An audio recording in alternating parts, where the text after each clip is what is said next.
So లైఫ్లో ఇప్పుడు ఏదైనా బాధ వచ్చింది, ఈ జర్నీలో, జీవితం అనే ఒక జర్నీలో వచ్చింది అంటే వెంటనే ఒకరికి ఫోన్ చేసి షేర్ చేయడం, లేదా పక్కన ఉన్న వాళ్ళతో చెప్తే అర్థం చేసుకుంటారు అనేది ఒక మూర్ఖత్వం అనే చెప్పాలి ఈ కాలంలో, ప్రస్తుత కాలంలో.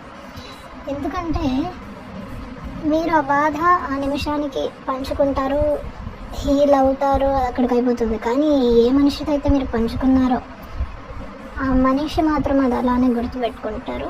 అందరూ అని చెప్పట్లేదు, కొంతమంది గుర్తుపెట్టుకొని ఎప్పుడైనా సమయం సందర్భం వచ్చినప్పుడు మరి ఆ మాటను మీకు గుర్తు చేయడం, అది మీకు ఇంకా బాధ కలిగిస్తుంది. మీరు దాని నుంచి మర్చిపోయి కాలక్రమేణా బయటపడుతూ ఉంటారు.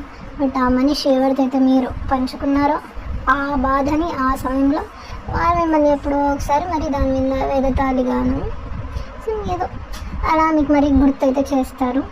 కాబట్టి ఎంత బాధ వచ్చినా, ఎంత కష్టం వచ్చినా మీలో మీరు పంచుకోండి తప్ప ఇంకొకరికి మాత్రం షేర్ చేసుకోవద్దండి, అది ఎంత దగ్గర వారైనా కూడా.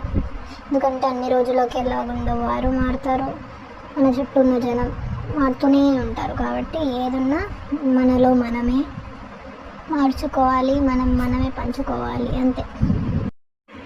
మనలో మన మాట. మరి ఇదంతా నిజమే కదా, మీరు కూడా ఫేస్ చేస్తే చెప్పండి.